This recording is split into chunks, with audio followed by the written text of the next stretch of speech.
Hello, welcome to the video about complacency. You're probably wondering, you're seeing some disaster about to happen, and it's called complacency.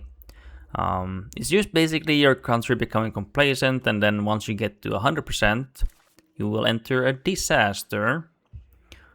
And it's actually quite devastating. And you're probably wondering, like, why can't I find any threatening rivals? Well, you're an empire, you're insanely powerful, in terms of as a great power. And that's why you can't really find any threatening rivals. You can see I don't really have anything. Also, you can also have other nations that are threatening rival you. Here apparently, rivals that are threat, I have one that's a little bit helping me, and then enemies that are threat, a little bit helping me. So it actually could be worse for me.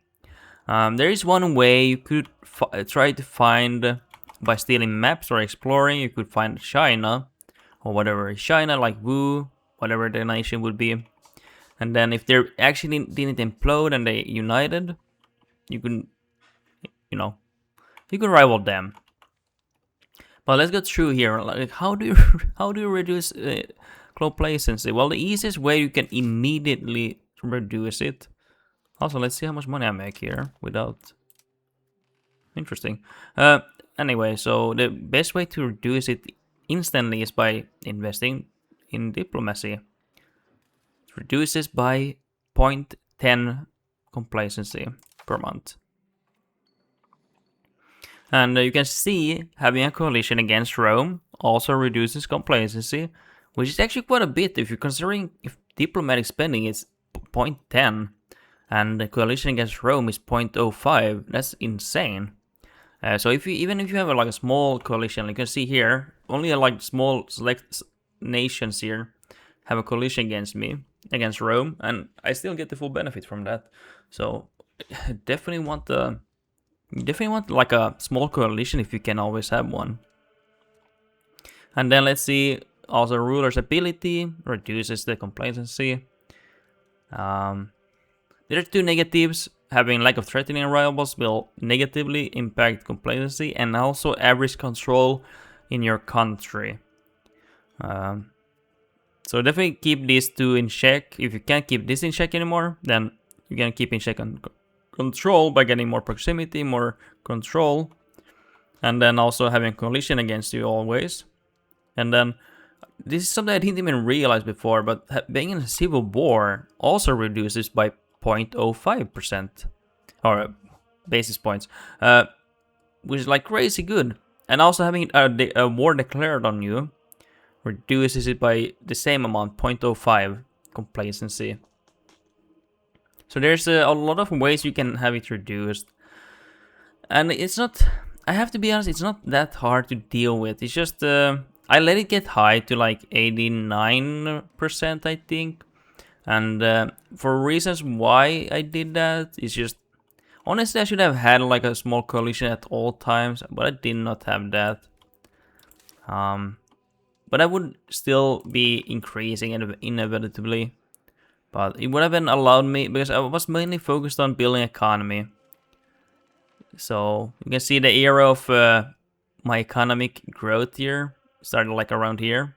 I actually got into like a depressive economic situation because I had like -100 stability and we didn't grow for a while. And then I was like, okay, we need to reform our economy, really grow now.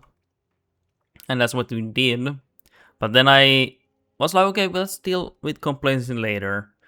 And this is the end result. We have quite a bit of it, but we're getting it aggressively reduced while making decent amount of money. So you don't necessarily need to end the civil wars as soon as possible. You just let them fire here.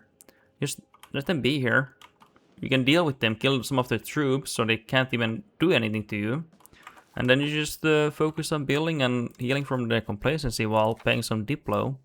I would probably not pay this much diplo. I like spending like half, like getting 0.05 complacency. And then you might be asking, okay, well, I can't afford diplo. Like, what am I supposed to do? Well, if you're still having enough leeway, what you should be doing then, if you don't have it close to 100 yet, really invest in economy. Like, you really need to invest in economy. You really need to get like For example, what I've been focusing here, I get like a governor here. There's a lot of gold mines, silver mines here, a lot of raw materials that we desperately need. I was like, okay, we need to invest here, get the governor here, get control here, and a lot of money here. And been slowly assimilating my culture, because I personally wanted in this playthrough to focus on Greek culture. So I've been slowly assimilating here a lot of land into Greek culture to get more control. And I've been now converting Levantine or Levant. It's actually a big amount of land here. We just started here, and I just rebuilt my governor here. For some reason got destroyed by the revolt. It was supposed to be fixed, but I guess it's not fixed. Or I'm not understanding what they did.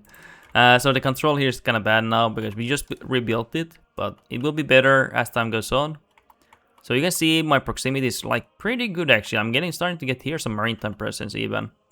I accepted these cultures, so we have some control here. This area is newly conquered. We're still even integrating them, so we're not expecting to have good control here.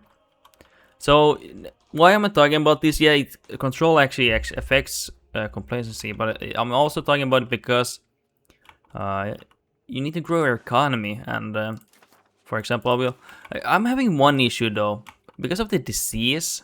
Let me show you. I'm having constant disease, a lot of people dying. So my cities and smaller settlements are completely barren. You see? Completely screwed. Like, yeah, I could migrate people, but why would I do that? Like, these cities and towns are completely dead, even though they have Lazarus building here, hospitals, all the technology advancements, and they're completely wiped out. Look at these towns. I never had these where towns are completely empty, and the settlements are even worse. It's like crazy.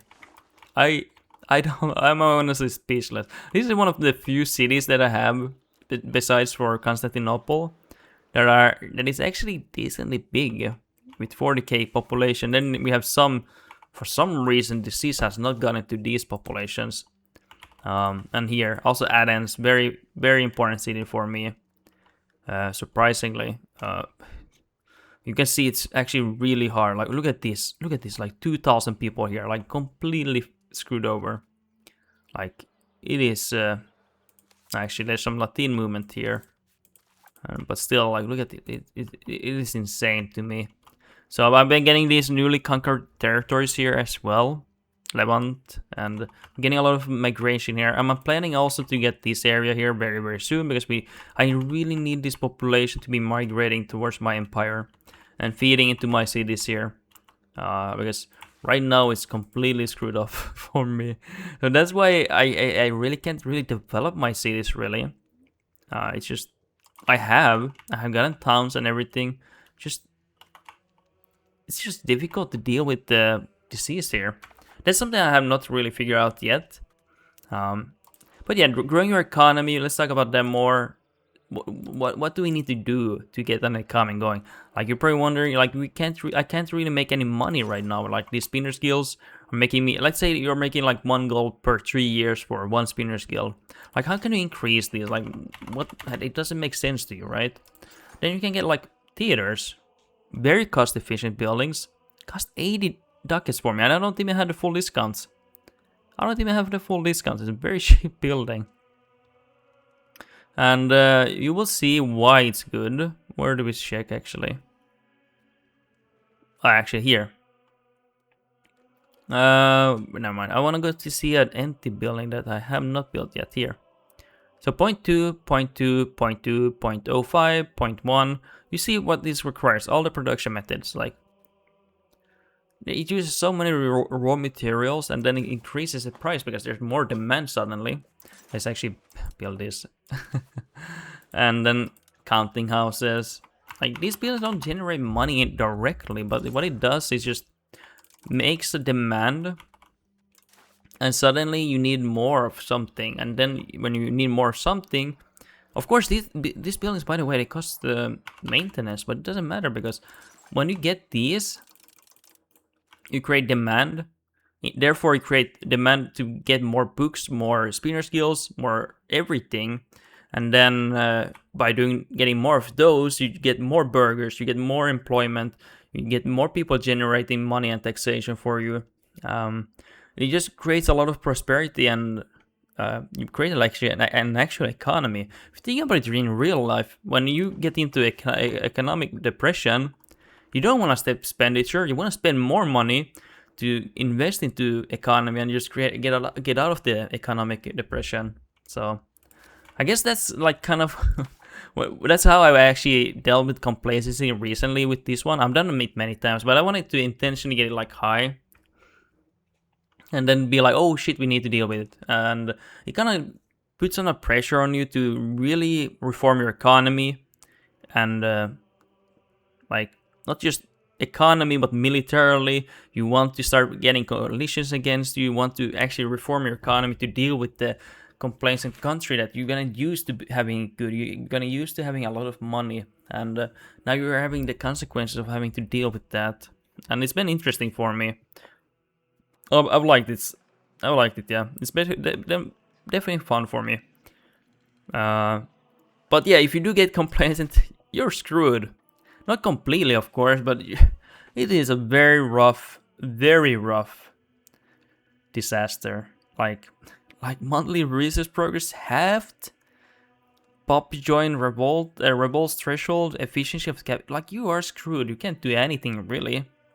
You're gonna be behind in tech. You're gonna have a crappy cabinet members now. Everything's gonna go down the drain really. But yeah, this is like a, I don't know why I'm rambling so much about complacency. That's all I really have about complacency. Thank you guys for watching. Make sure to like the video, subscribe to my YouTube channel if you haven't already, and stay tuned for my live streams that I will continue streaming this playthrough right away when I make the video, make the thumbnail and everything. I'll be going right back to streaming, and hopefully you guys are having a great day, a nice evening, a night, wherever you are, and that's it. Yeah, see you guys on the next video. Bye.